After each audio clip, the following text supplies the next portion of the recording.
Coming up, the Villains Unleashed party happened at Disney's Hollywood Studios Saturday night, and the internet hated it. Radio Disney... actually, we're not doing that story. Never mind. We're going to talk about Villains Unleashed. We're going to talk about some news stories, and a little later on, Dustin West will reveal your pick for the best themed land at Walt Disney World. All that coming up from the Bob Varley Studio in Orlando, Florida. This is the DIS Unplugged.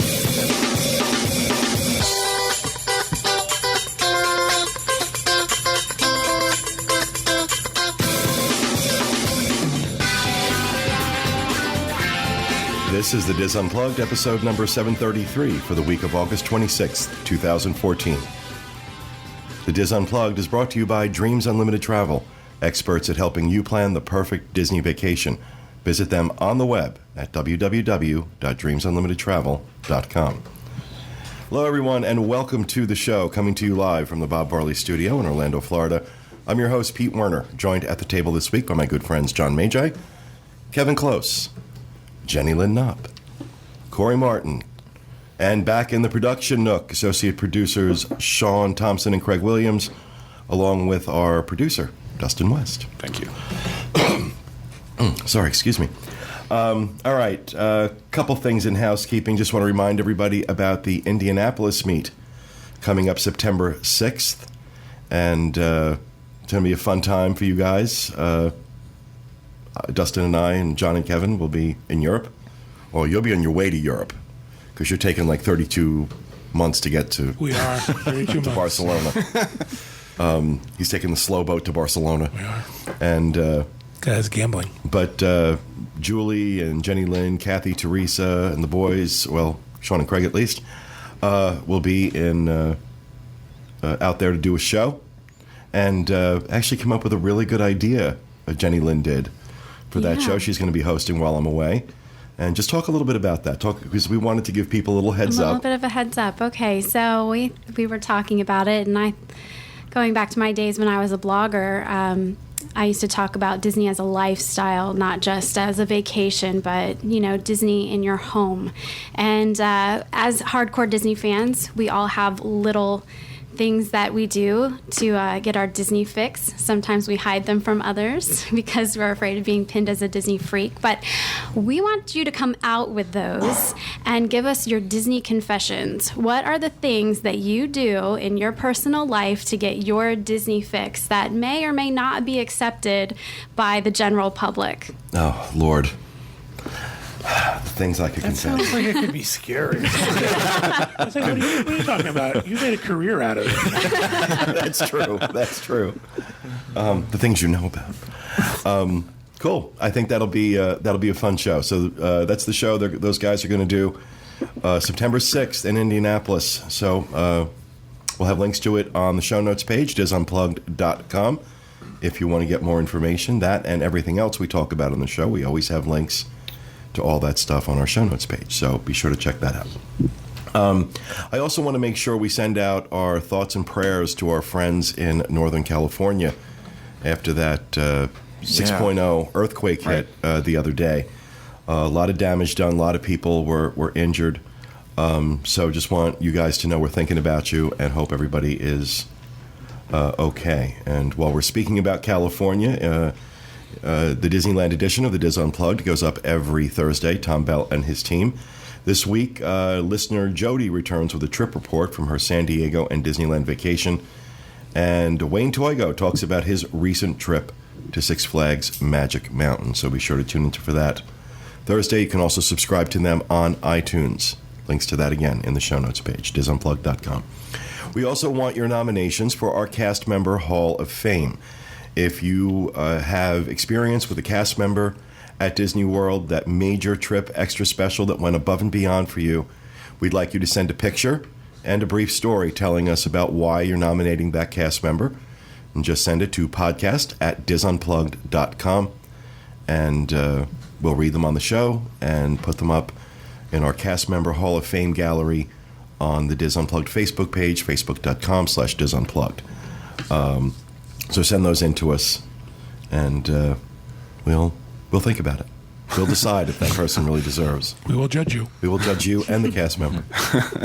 Now, last week I didn't put up a poll, but Dustin put up 72 for the show that he's doing right after this about the best theming at the various lands in Walt Disney World. And I cannot believe how these polls exploded. I mean, in a matter of hours, each one of these polls was getting like over 1,000 responses. One of them he posted at like 1 o'clock in the morning. And by 8 o'clock, 9 o'clock the next morning, it was over 1,000 responses. It was crazy. So we got a lot of responses to this, and we went ahead and I picked a random winner to give the $50 gift card to for this week from one of those polls. And that was Nicole Comtois, I think is how it's pronounced, Comtois. But Nicole, congratulations. Your gift card is already on its way. So we will have a real poll. No, I'm sorry, I didn't mean that. We will have a regular poll. I understand what you're saying. Your polls were real. Not Dustin's poll. We will have a regular poll like we normally do each week. I caught that, John. Thank you for that. Coming up later on in the show. So, with that, anything else for housekeeping? Housekeeping? No, Anybody? pretty clear. No. Wow. 5 minutes in, and we're going to the news? Well, good. We're going to need the time because I think we have a lot to talk about with Villains Unleashed. So, we're going to throw it over to Johnny with the news. All right, our first news story. Disney cashing in on Star Wars franchise. The Walt Disney Company stopped with that thing, with that creepy thing. I'm not doing nothing. Okay, get it out of your system. Oh, my God. All right, the Walt Disney Company... I gotta say, I still like it. Okay. The Walt Disney Company is ramping up its first major push to promote the Star Wars franchise, purchased from George Lucas in 2012, blitzing consumers this year with a mobile game, animated TV show, an expanded line of toys and clothes. Last Thursday, the company introduced Star Wars Commander, a free mobile app that lets players direct battles with franchise heroes Han Solo, Chewbacca, and Princess Leia. It's available exclusively for 30 days through Apple's App Store, and later on Google Inc.'s Android devices. Disney generates revenue by selling a currency known as crystals that can be used to speed up gameplay. On September 29th, the company will Selling meth. crystals. Disney's Breaking Bad. On September 29th, the company will release a computer-animated movie, Star Wars Rebels, Spark of Rebellion, online and on the Watch Disney XD app. The film debuts on Disney Channel around the world on October 3rd, followed by a series based on the movie on the Disney XD channel starting October 13th. Whatever happened to like Channel 4 and NBC? These are hard. It's not 1980 anymore. That's what happened. This week, retailers began selling toys, bedding, backpacks, and other products tied to the series, expanding the range of Star Wars items previously available. There's also going to be healthy food items on the shelves. The company says it will release a new Star Wars film event annually, starting with Episode 7. It also plans to significantly increase the Space Adventures presence at its theme parks, Iger said during an October 5th August 5th earnings call. Well, all right, let me say something about the apps that Disney's been releasing. This one's following the same basic principle as the Frozen game. For those of you who downloaded the Frozen app from the App Store or on the Play Store, Google's Play Store, the app itself is free. You know, okay, that's cool. And it's kind of like it's the match 3 type game, like kind of like Bejeweled and things like that. The thing is, this game gets extraordinarily hard, ridiculously hard. And in order to really proceed in the game, you have to buy more power-ups. And these power-ups can run like $3 for a batch of them. And if you're obsessive-compulsive, like me, and competitive, like me, you too will spend, and I'm not exaggerating here, probably about $200 on power-ups. Ouch. The most expensive app in the history of mankind. It's the most expensive game I think you've probably ever played. Oh my God, it's if absurd. That's the case. And I got, I get to that point where I'm like, what the hell am I doing? And I haven't touched the game since. And they released one exactly like it from Maleficent, and I've deleted them off I downloaded that one. my phones. I will not play them. I will not download them. It is ridiculous. Release an app, charge $2.99 or $3.99. Give a free version, give an unlocked version that you can play, and stop with this nonsense. You should at least be able to beat the game without it. And I'm sure there's at least one way to beat the game without that. You know what? I would love to know who got through 200 levels, because I think that's what it is now. It's like over 200 levels without having to buy any power-ups. The developers. You weren't kidding when you said No. meth. It sounds like a drug dealer. It is. It's crazy. You give them the free sample we're going to first. kind of talk about this a little bit in a few minutes with Villains Unleashed. It's that, Disney's tapped into it with me. I mean, and, I'm stupid enough to be parted from my cash doing this stuff. And every so often I'll have this moment like, what am I doing? Why am I spending this ridiculous money? And it sounds like this app, the Star Wars app, is following that same model. I'm sure Disney has cleaned up on this app. The fact is they're aiming this at kids.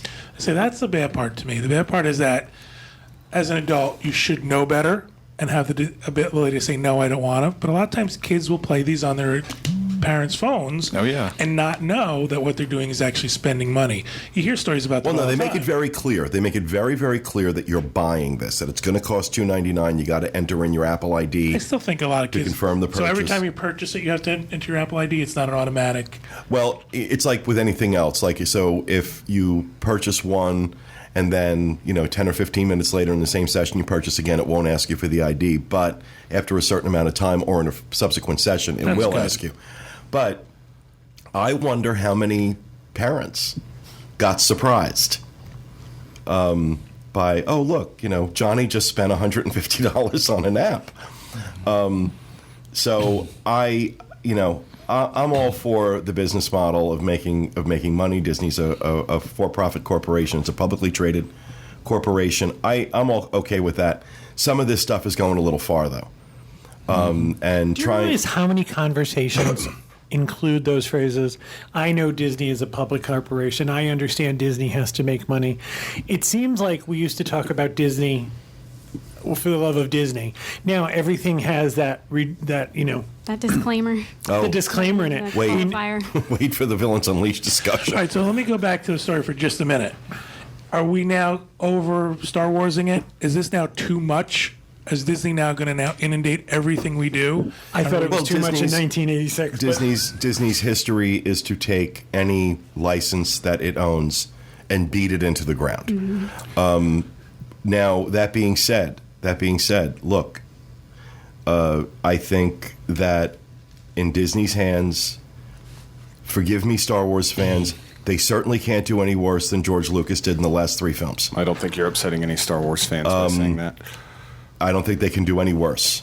And possibly, especially given the track record they have right now with what they're doing with Marvel, I think they're showing that they've got the chops and the intelligence. Oops, sorry. The fries are done. That's George Lucas. But it's off. Why is it beeping when it's off? Now it's silent. I think that they've shown they've got the chops to take these properties and do really cool things with them.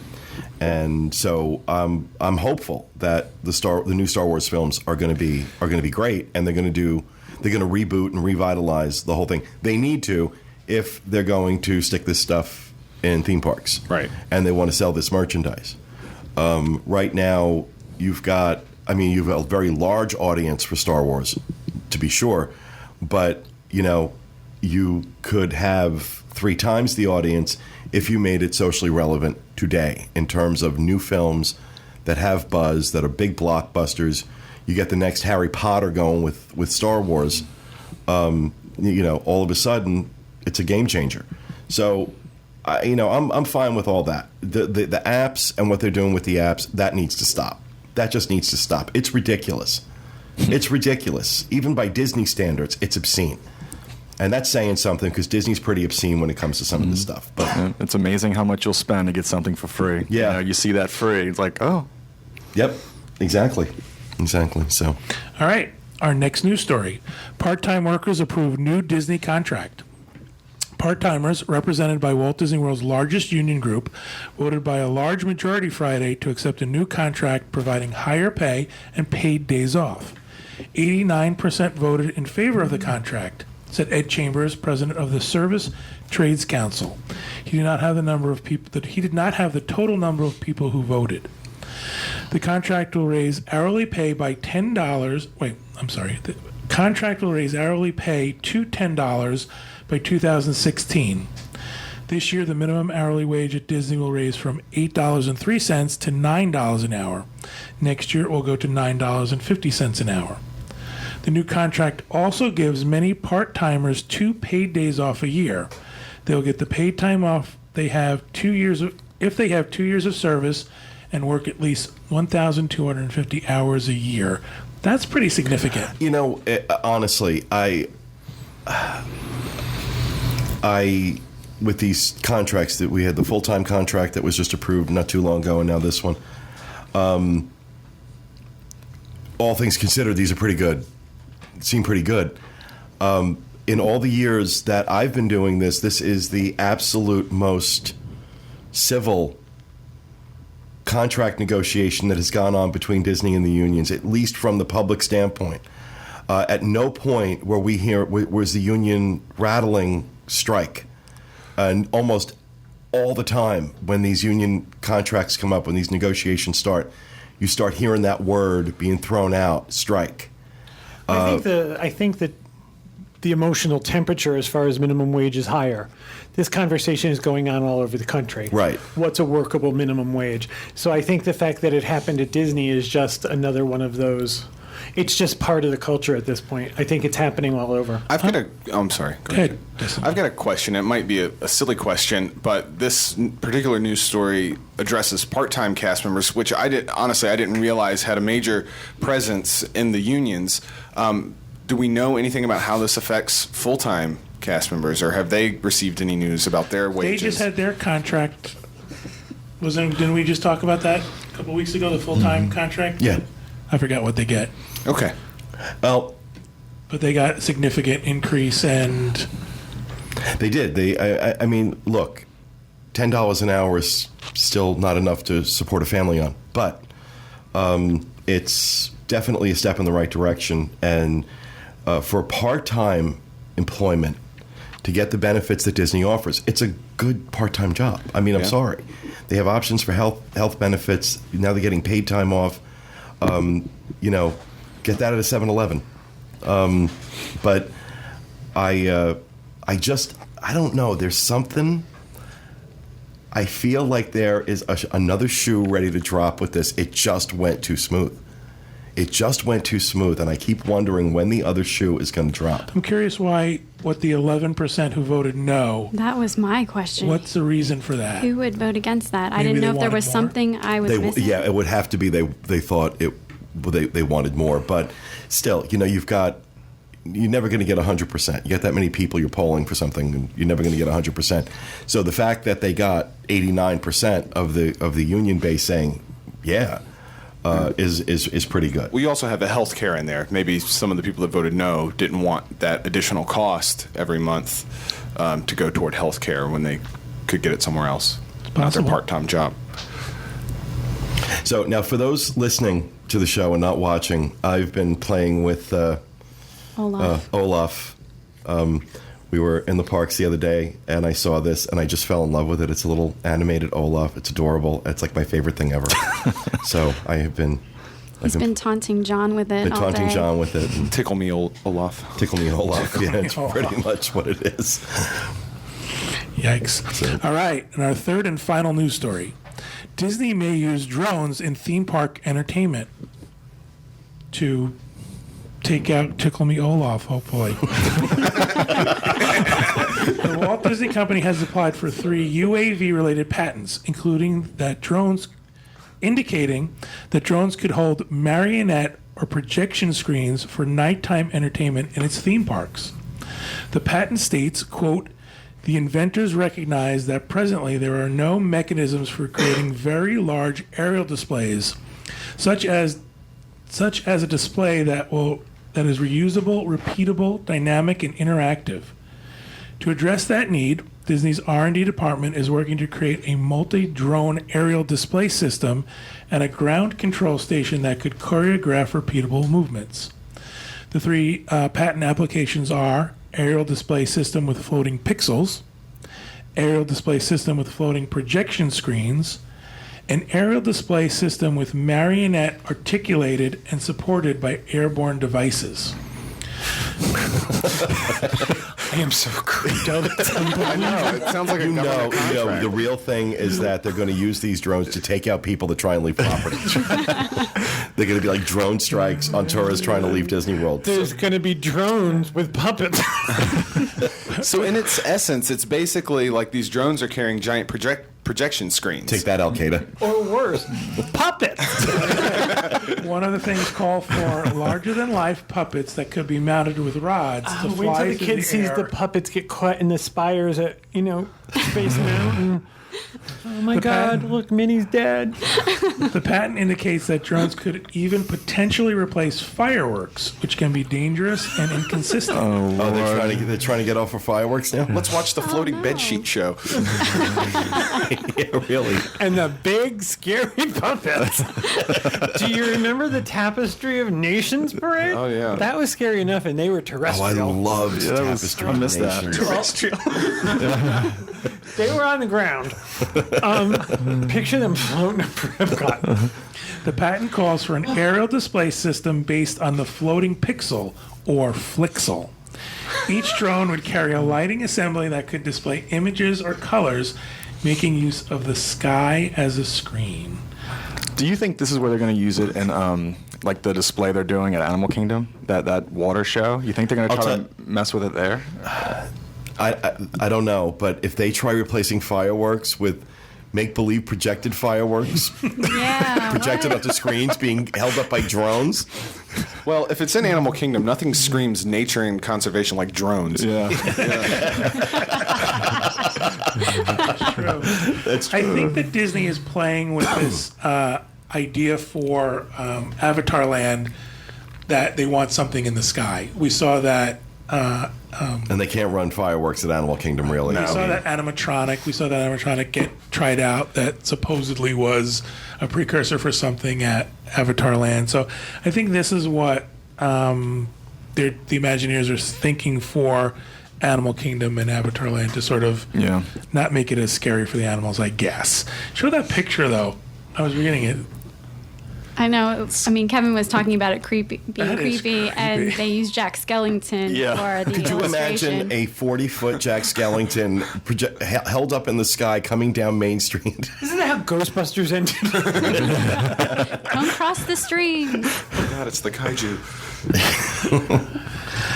Well, we laugh now, but you know what? It could be They'll amazing. perfect it. There's going to be a time when we all go, wow, this is incredible. Yeah, no, I don't doubt it. I don't doubt it. It just sounds funny. The same thing with World of Color. They talked about fountains. Like, okay. Then you see it. Like, wow. Okay. Well, they talked about the projection on the castle. And when I first heard that, I thought, that's going to be dumb. No, I still But think it is. it's But Do you really think it's yeah, dumb? it's Really? I think it's amazing. it's a nice sideshow, but I'm never ever going to go out of my way to be on Main Street at a certain time to watch the castle projection show. I know a lot of people do, and I'm not taking anything away from that. But for me, no, fireworks absolutely, but the castle projection show, seen it once, good. I can watch Wishes over and over and over and over again, the exact same show, and walk away breathless every time. So that's just me, though. I'm old and crotchety. All right, that'll do it for the news. All right, we want to tack on one more thing to the news discussion before we get into the rest of the show, and that was the Villains Unleashed party that took place Saturday night at Disney's Hollywood Studios. This was a reboot of the event last year. The event last year was a freebie and was such a disaster in terms of crowds and management that Disney decided to make it a hard ticket event and mismanage it and fill it with crowds. Now, you know what? No. That's a little unfair. I know that right now it is all over the internet. People that were there are just raging about this event. And I understand their point, and on some of them, I agree with them. But I think this has potential. We'll discuss that. The whole idea was that 50 villains would be unleashed on the park. This is a hard ticket event, $70 a person. And before we get into the full discussion, Dustin has put together an overview video of the event, which in my opinion makes the event look much better than it was. But we'll go ahead and play that now. Are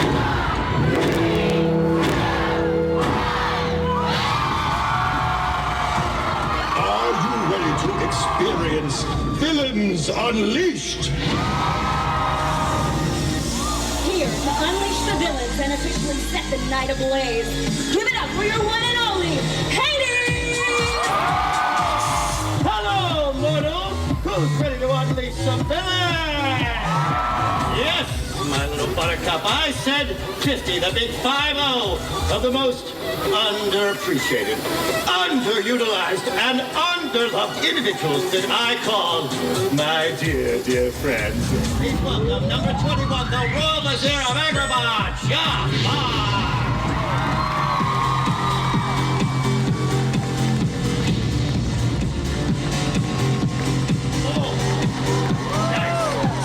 And knows how to make an entrance. Moving on, lady. Please welcome number 7, former head guy. Nice to see somebody finally bringing tapes back. Moving on, Yancey. Please welcome number 12, Jersey Enforcement, and trio of tricksters, Buffalo, Gideon, and Stromboli.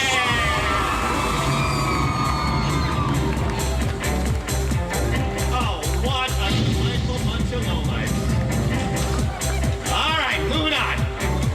Please welcome number 46, the evil leader of the hunt, Shady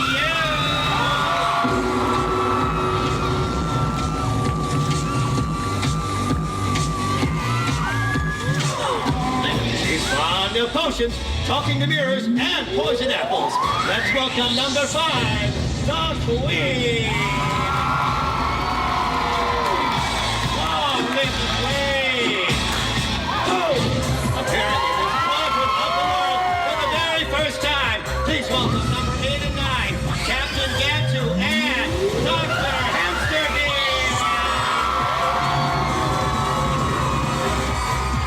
Oh yeah, I'm bringing in villains from everywhere.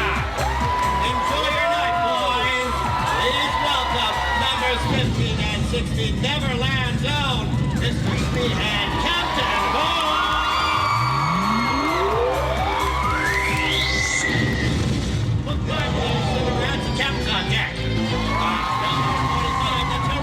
Ruler of Neverland, the Queen of Hearts!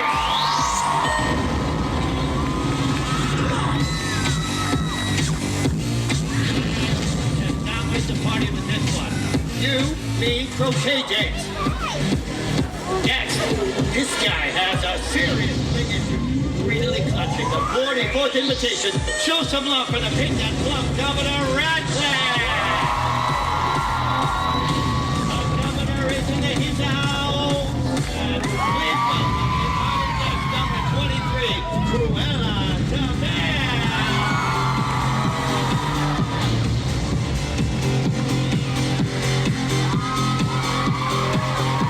Rustin, when I tell you, that juice has nothing on your hairdo. Well, that's not a hairdo, that's a hair stole. Oh, meow! Look who's new into town. Number 38, the Big Bad Walt.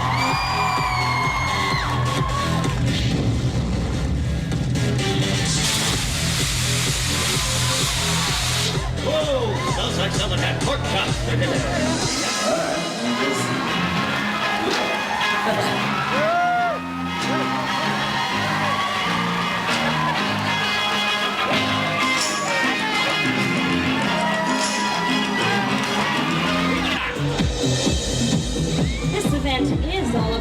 unleashing the villains, am I right?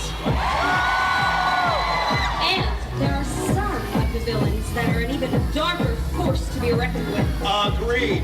And then there are those that are just on the dark side of the Force. Do you feel me? Give him the good news, Meg. All right, well, you're gonna love this. Oh, you're right. Get out of the way. I want to do it. All right, and this. All around the Star Tours area, I have invited 14. Oh, yes, you heard me correctly. 14 of the baddest of the bad. The darkest of the dark side. On one big bag of buff-filled fun. Boogie, boogie.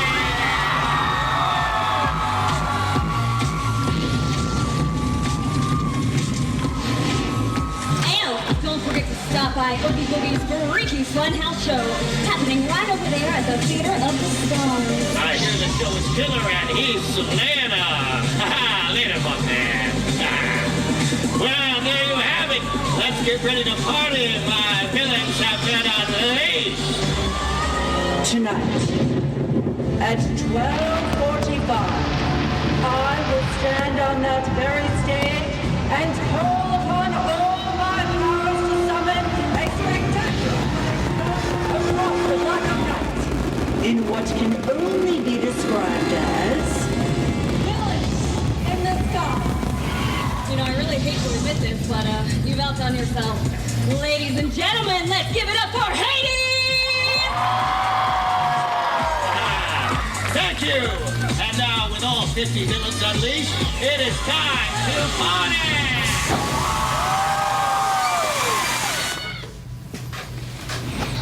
Great job on that video.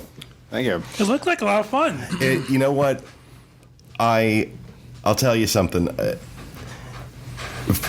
This I have to say outright.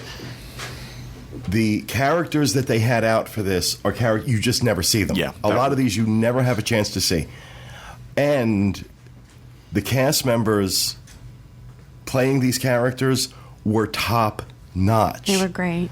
I mean, incredible, and it's not like you've got a ton of cast members that play Stromboli all the time.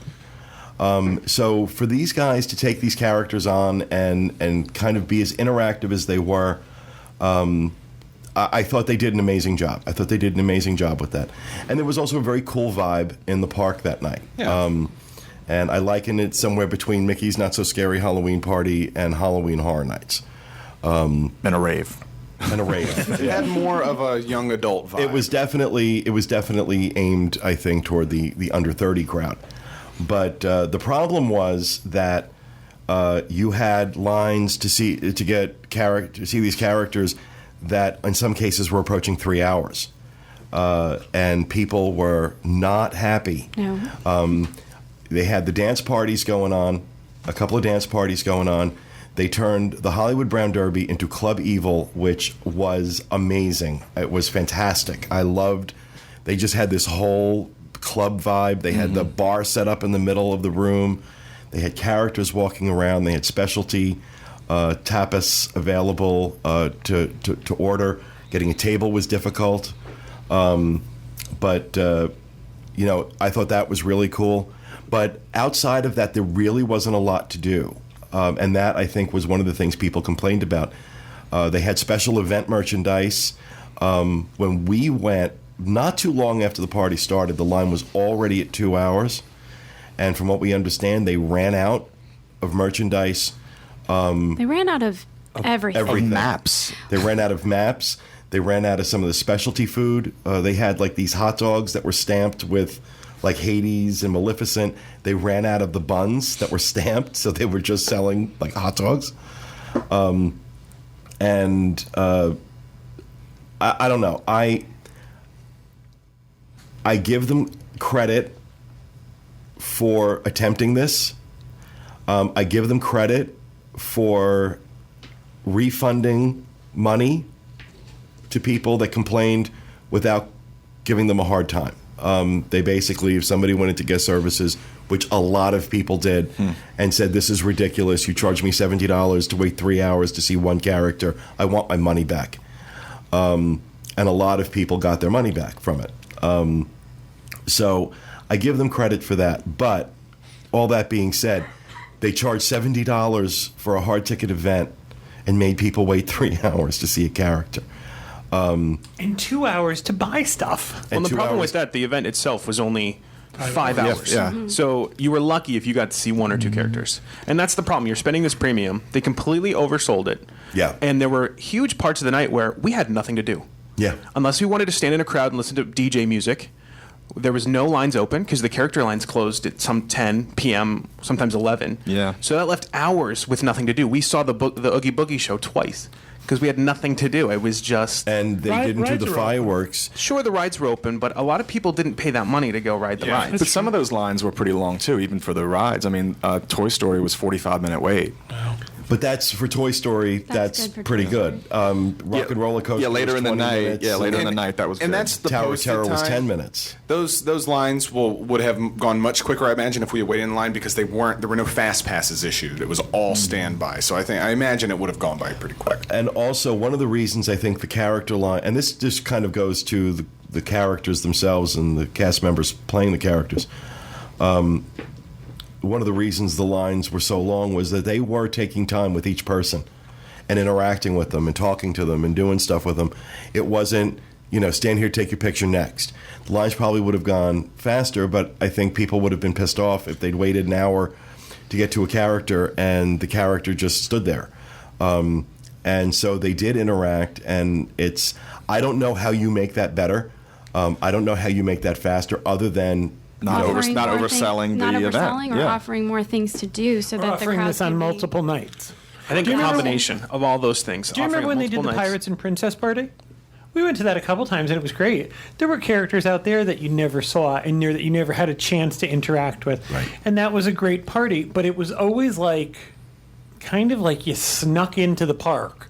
There just weren't a lot of people there. And I think it's because they ran it. They ran it for months. There's a function, too, of where they had it. I mean, the studios is a small park. it is. So to cram all those people into that park, it feels even more crowded. Well, that's what a lot of people were saying, that this was the wrong park to put this in. This should have been in the Magic Kingdom. Now, that being said, as we see details on upcoming Mickey's Not So Scary Halloween Party, which we'll be covering on next week's show, we see a lot of the elements, some of the elements that we saw in this Villains Unleashed party are being introduced into that, namely the Villain Soiree, which is a $99 add-on they just released yesterday, the 25th, where you pay $99 and you get priority viewing for the parade and the fireworks and a dessert party in Cinderella's Royal Table with some characters. On top of the ticket you already bought. The $65 ticket you've purchased to begin with. I was one of the people that because I want to cover it, so I did get a couple of tickets for it for next week. What bothered me the most wasn't the $99. It was not $99. It was the 45 minutes I had to wait on hold in order to give them that money. And then when I did get a cast member on the phone, who was wonderful, by the way. Her name was Alani, not her real name. And she said, "Oh, I'm sorry, it's all sold out." You see, when I called, I talked to Hilton Head. And I'm like, I was getting ready to I was getting ready to go off, but then okay, you know what? It's not her fault. She didn't sell it out, but maybe Disney could have updated the spiel that I had to listen to for 45 minutes saying, if you're calling for, Villain Soiree on these dates, we're sold out. Don't make people wait on the phone to find out. Now, fortunately, she was able to look again and she realized she had done something wrong, and I was able to get 2 tickets. And so that was, or actually, no, I got more than 2 tickets, but I was able to get my tickets, but they're only selling, I think, 30. I heard some number like There's that. I'm not. That's two not, seating. I'm not positive, there's but 2 seatings a night, and it's a very small number. very limited. The 1%. Yeah.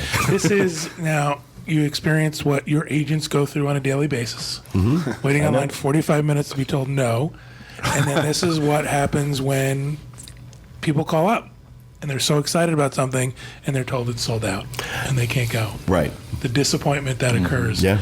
I I can't even begin to go into that. I know. So, what on the positive side? What did you like about Villains Unleashed? I definitely like the idea of it. I think that they can improve upon it. I don't think it's something that they should do away with. I just think that maybe it should be something that they, learn from lessons past and improve on them in the future. I mean, definitely the lines were insane. I'm sorry. When you're waiting an hour to get your face painted, that's face not painting right. was complimentary that night. Yep. Yeah, and the lines were out of this world. And I really like the characters. I would have loved to have been able to interact with them, but there's no way I'm waiting 3.5 hours to see Maleficent. No way. So I'll just wave to her as I walk on by, and that's basically what I did the whole night. I didn't even get to see the Oogie Boogie show. Because of lines. I just, I liked the atmosphere of it. It might be even kicked up a notch in creepiness when we get the drones in the sky. But I think it's something, I liked it. I feel like it is, Disney's answer to Halloween Horror Nights, but Disney-fying it. I just feel like it could be maybe done a little bit better. See, my feeling was that I felt they could have amped up the vibe and the theme a little bit. Yes, I agree with that. I agree with that. One of the things with, Not So Scary is that they do kind of carry the vibe throughout the entire park, whereas you get into certain sections of Hollywood Studios and it was just like, okay, I'm just at Hollywood Studios at night. There's nothing going on here. What they should have done was I apologize, I didn't go, so this is just, backseat driver talking about what my opinion is.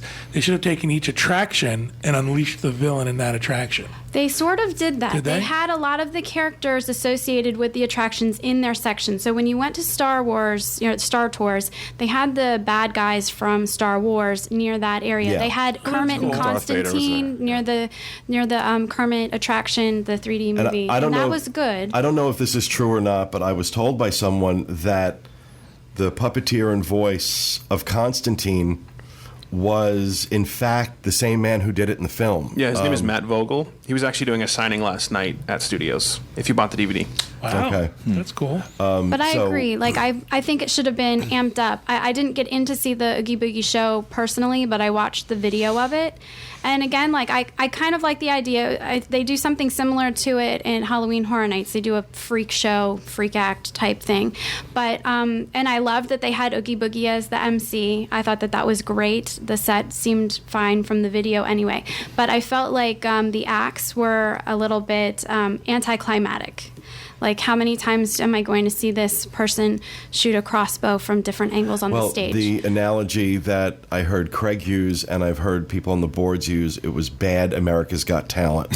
Yeah. It kind of felt like that. And I think the reason why is just because they just seemed anticlimactic. There wasn't much of a build-up as the act went on. It was just them kind of doing the same thing the entire time, and maybe it's just because it was the one show and the people doing the show haven't had a lot of time to get their legs under them. That's your one time, here you go. But it almost seemed like a little bit of, this is going to sound harsh, and I don't mean to say it so harshly, but a lack of showmanship. Like, you expect something, of those freak type shows to be like, really big and grand, and it didn't seem. They're difficult acts. I certainly couldn't put a sword down my throat, but there didn't seem to be much showmanship to it. Right. Like someone just said, take all these people and what's your weird talent, put you on stage and have at it. It was at cheap Vegas acts. The problem I have is if you're going to charge me the regular price, then it better be ready. Yeah. No, it was just, it was probably one of the worst shows Disney has ever put together. I don't know how much time they had before it, but it was just absolutely atrocious. Kind of like JL said from the video, there was no showmanship. I mean, these are people who are only in their 30s, probably putting on these, putting swords down their mouth and stuff. They should have already given up on their dreams. It's not going to happen. And you told John and I that we were missing the magic. The magic. I said the magic was dead inside of you. Now, to be fair, that was Craig's corner. There were two schools of thought on this Oogie Boogie show. People either roundly hated it or absolutely loved it. I have not heard anything in between. I think what the thing is a lot of people liked it because they felt it was edgy. Because it was kind of very Vegas, kind of half-dressed women, kind of, flames dancing weird around. But I didn't see it as edgy. I just thought it was boring. Like Craig said, the acts weren't complete. They were anticlimactic. Yeah, it's hard to put my finger. When I watched it, it was hard to put my finger on why that was. But it just was. I think there is fairly plenty to criticize here. But like I said, you know what? Anybody who wasn't happy with it, Disney was giving them their money back. So it would be a different story. I think I'd be ranting right now if that wasn't the case. But for the most part, and I'm sure there were people out there that may have had a problem, but overwhelmingly what I'm hearing from people who did ask for their money back, they got it without any questions asked. I think they are onto something with this. I think this could be good. I think they need to do more than one. Why not run it through August? Why not run it through August? If you're going to start doing Mickey's Not So Scary Halloween Party on September 1st, what the hell? Let's extend. Let's push Halloween back to the beginning of August.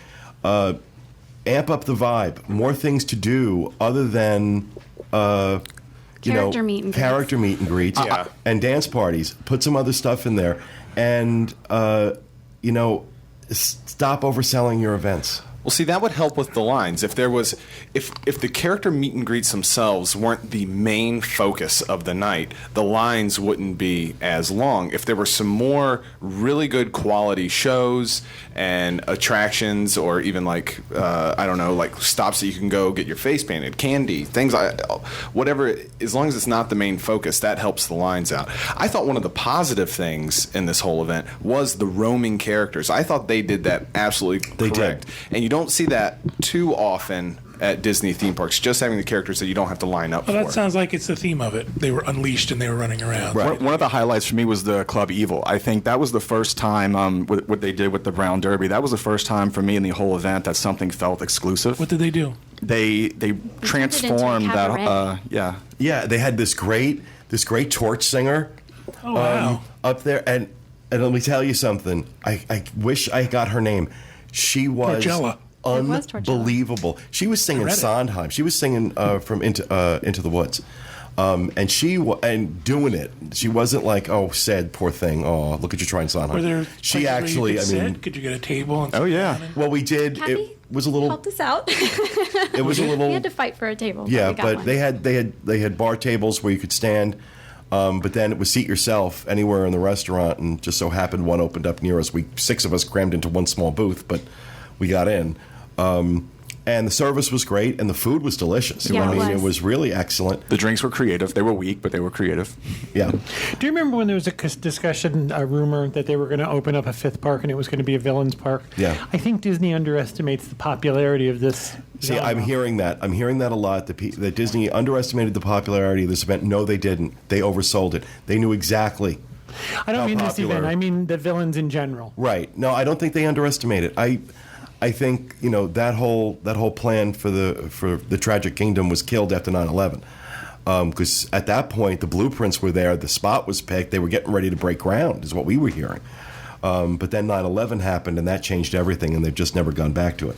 But I don't want to spend too much more time on this because we have other things to get to. But my opinion is I would do this party again if you got it, if you fixed it. The idea is there. The concept is really good. The villains were amazing.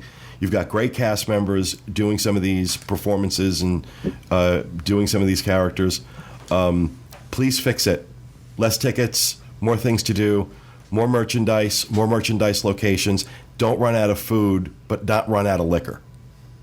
Those are some suggestions I have for next year. Hopefully you do this again. Hopefully this wasn't so brutal. I mean, because it has been brutal on the web. People have just absolutely eviscerated this party. And it may be that Disney's like, okay, we're not going near that again. I hope that's not the case. I hope you go back to the drawing board and figure this out, because I would like to do this again, just not with 3-hour lines. So, all right, that's going to do it for that. We're going to move on to our Caption This. Last week, we put up a picture of Dustin with his head through a cutout at Matsumoto's Shave Ice in Haleiwa, in Hawaii. And John Thompson wrote, I have to confess, everything I think of is inappropriate for the caption. Tommy Woodruff said, the things I will do to entertain Pete. And that's pretty much true. It was. I made him do it. There. I made him do it. Brandon Letellier, is that an arm sticking out of your snow cone, or are you just happy to see me? Oh, my. Now, for this week's Caption This event, or Caption This photo, we took something from the Villains Unleashed event. It's Megara on stage, and some people were very upset that she was cast. She was included as a villain. It was a bizarre choice. I don't know why. Was. There were other villains that choose to make the 50. Right, but she's there with her arms folded and this kind of look on her face. I thought this would make a good Caption This, given what we just said about the party. So that's going to be up on Facebook, facebook.com/DIS Unplugged. Add your caption. We'll read it on next week's show. She's sassy. And let's move on to Rapid Fire and start with John. All right, mine is sort of Disney related, not exactly. There was a story that a study was done by the U.S. Travel Association that finds that 40% of Americans do not take their full vacation time. And they say it's caused by something that they say a work martyr complex, afraid to take time off, they might lose their jobs. But they say that this is really bad for American businesses. That American businesses lose about $300 billion per year in sick leave and people getting stressed out and not productivity. Productivity. So I want to invite this 40% of people to book through Dreams Unlimited Travel. You can write to me at John at Dreams Unlimited Travel, and we'd be happy to de-stress you. Does that mean you're giving everybody else more vacation time? No. We work. You have too much vacation time. We work more hours. We take less vacation time than any other developed country in the world, and we are less productive. And there's a correlation there. Need to take my own advice, but there's a correlation there. So, all right, thank you, John. Kevin. Welcome. Disney has canceled this year's 2014 Festival of the Masters. I'm sad. And a lot of people are very upset about this, too. Well, the fact that they're surprised by it. It was on the Disney blog.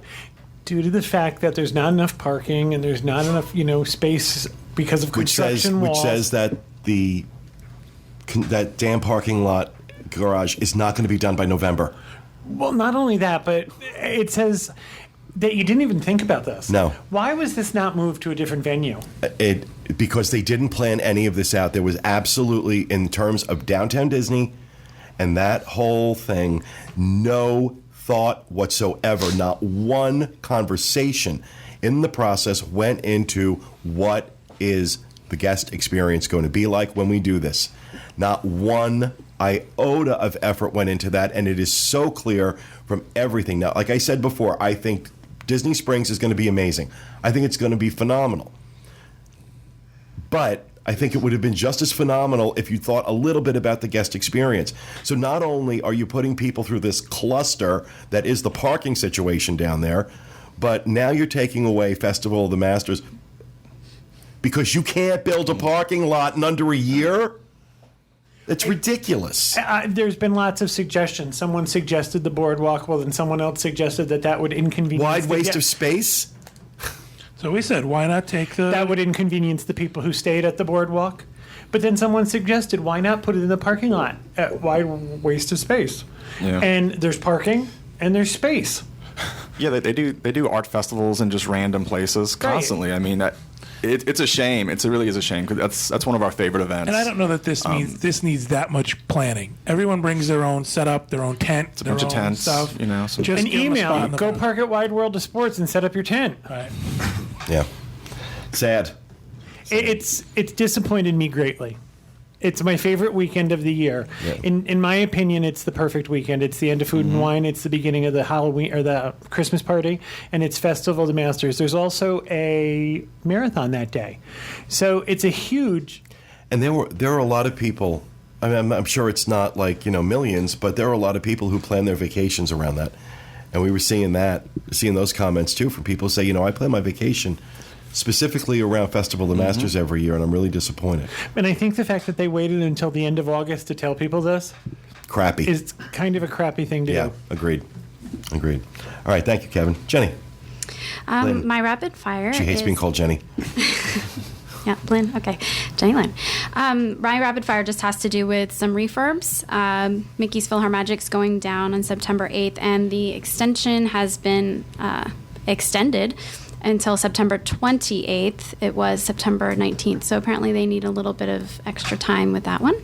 And then the Tiki Room's going down on September 27th, and it's going to be down until October 3rd. Okay. The end. Thank you very much. Jenny from the block. Corey. Disney released 2 dining events at Epcot for New Year's Eve this year. The first one is Fantasia 2014. It's a tribute to the film Fantasia. This is a buffet that will feature soup, salads, deep-fried turkey breast, mahi-mahi, pasta, assorted desserts, and fresh fruit. The price is $64.99 for adults, $41.99 for children, and this is available from 4:30 to 10:30. The next one is at Monsieur Paul, offering a special 4-course meal that begins with champagne for $2.35 plus tax and gratuity, and wine pairing can be added for $60. And these are reservations can be taken from noon all the way to 6:30 or 8:45 to 9:50. And I just want to let people know that with the Monsieur Paul menu for New Year's Eve, it's a prefix menu. There's only a couple of options in each of those 4 courses. I took a look at it, and none of it appealed to me, and I was kind of sad because I would have liked to have done that. It's $235 plus wine. $60 if you want. Then you have to Really? buy wine. You know, beyond that fact, it's $235. What I saw being offered on the menu didn't appeal to me, and I love Monsieur Paul's. I mean, I love that restaurant. But I'm booked in over at World Showplace for the buffet that night. Yeah, they always put on an amazing parties in there, and honestly, Disney catering among the best I've ever seen anywhere. The food that they can put out is absolutely first rate. So I have high hopes and expectations for that. But I've decided to be in Epcot for New Year's Eve. Again, I loved it. I loved it when we did it a couple years ago. So it was a lot of fun. See, they're going to have to make a cot for me if I'm going to get through New Year's Eve. Because around 10:30, I get sleepy. And it's like... Sad. It is sad. I can't make it to midnight. Is this where we hear the voice of Bob coming in, places to nap in the park? Yeah. All right. Thank you, Corey. Let's go to you, Craig. Okay. Throw your curveball. So, there are new characters coming to Mickey's Not So Scary Halloween Party. Specifically, the biggest one is... Wreck-It Ralph and Vanellope Von Sweet. They're going to be making an appearance in the parade. They're also announcing that they're deciding to expand the Phineas and Ferb Creepa Crew pre-parade interactive experience. Could you say that again? That's Creepa Crew. Yeah, I can only say it that one time. I don't even think you did. It's horrible. It's this dumb thing that happens before the parade starts that tries to entertain. It's great. And then the normal characters are going to be... The normal characters are going to be all around. The biggest thing was the party that Pete is going to. So that crap's going to parties. I don't think anybody heard what you just said. I didn't even listen to myself. Phineas and Ferb's Peepa Poop is coming. Peepa Poop. All right, thank you, Craig. Dustin. So as you guys know, Disney World has been ambiguously celebrating everything for the last 3 years. You know, what will you celebrate? And I guess they're done doing that because they're changing the name and some of the elements of the Move It, Shake It, Celebrate It street party. Beginning this fall, it'll change to the Move It, Shake It, Dance and Play It street party. Stitch and Phineas and Ferb will join the party, and Mickey, Minnie, Donald, and Goofy will ride on top of giant gift boxes as they have before. It'll feature remixed party songs, and guests will vote for one of 3 current hits to be played during the party. So this will be taking place several times daily on Main Street USA, on the hub, like it always has been, but it's just been down because of all the hub refurb going on. So it's a crowd creator. Yeah, it is. On Main Street, that party. And I then used to feel the same way about the Tapestry of Nations parade. And the parade control people will run down the street and say, folks, you need to be on the sidewalk. The parade is coming through. The parade is coming through. And I say, no, that's not a parade. I'm sorry. Stop calling it that. That's right. it. Thank you, Dustin. Yeah. Sean. All right. I think I've done mine before a couple times, actually, but it's so exciting that I need to do it again. So the E to the B concert series for Epcot's Food and Wine Festival, they have some new additions to the artist lineup. So I'll just run through the whole list, and then we'll see everyone's excitement levels when I read the names. Jody Messina, the Pointer Sisters. Brand new is the Commodores, which I believe is not with Lionel Richie. No, it is. I doubt it. Is he busy? I don't know why. The Pointer Sisters were at the casino, coming into the casino in Nova Scotia. That we were. They were. They're very busy. They're How world many of tour. them are left? But not the Pointer Sisters. Pointer Sister. Okay, then Christopher Cross. Hanson's coming back again every year. Air Supply. Starship featuring Mickey Thomas. Sugar Ray. Fuel. Sister Hazel. Fuel? Fuel? Well, Fuel, yeah. That's cool. different singer, different lead singer though. No, it can't be. I don't know. Who else? Richard Marx is a new one this year, I think. Wow. Oh, I like Richard Marx. Yeah. I like Air Supply, too. Billy Ocean. Night Billy Ranger. Ocean's great. Smash Mouth. Jim Brickman, everyone's favorite romantic pianist. Excuse me? I was going to say that. Los Lonely Boys. Come again? Do you have pianist in? I do. Sean says what? Yeah, everyone's favorite like trio of mariachi singers. Yeah. Wilson Phillips is back again, which is exciting. Hold on. For one more day. Dennis DeYoung, who is the original member of the groups. I'm going to tell you something. That man has one of the most was the lead singer of Styx. One of the most amazing voices I've ever heard. God, I love his voice. 38 Special, Boys to Men. This is actually, I mean, if you're in my age group, this is a really good lineup. I mean, there's some good acts there. So Boys to Men, David Cook, and then finally Big Bad Voodoo Daddy. That's so cool. I think they come quite often. But yeah, David Cook, I'm surprised. Yeah, American Idol's. Yeah, forgotten. He's actually got a real career, and he's actually selling albums. Yeah. The good thing they're doing this year, actually, is they're selling dinner packages similar to the way they do Candlelight Processional. So if you want to book a dinner, and then you get reserved seating up at the front. So that's a good thing. That's nice. Yeah, and you call the number 407-939-3378, and then you can book that. So, yeah. Excellent. He disappointed Grace Slick isn't going to be there. Do you think she's appropriate? I don't know. Isn't she part Oh, of... no, I'm thinking of Grace Jones. Sorry. Grace Jones played at Downtown Disney. I went and saw her. There were like 17 of us in the House of Blues. And she got high on stage. Used to go with Airship. Starship. Airship. Airplane or Starship? Airplane. Starship. She was part of Starship, too. Yeah, she was part You're thinking of Jefferson Airplane / Jefferson Starship. Yeah. Grace Slick. Right. Yes. She's great. Have you seen her recently? No. She's part of Villains Unleashed. She's scary. All right, that'll do it for Rapid Fire. Wrapping up this week, our poll for next week. We want to know what your favorite signature restaurant at the Walt Disney World Resort hotels are. And we'll have that list up on our Facebook page a little later on today, facebook.com/DIS Unplugged. And as always, we will select one person at random from those who answer the poll and give that person a $50 Disney gift card. So that is going to do it. For those of you watching live, stay tuned. Next, Dustin has his best themed lands at Walt Disney World bracket and the results of the polls where you voted for the best themed land at Disney World, which was a pretty interesting process. Yeah. So that'll do it for me. We hope you enjoyed the show. We'll be back with you again next time with another edition of the DIS Unplugged. Thanks for being with us, everyone. And remember, stay out of the damn lakes. Have a good week.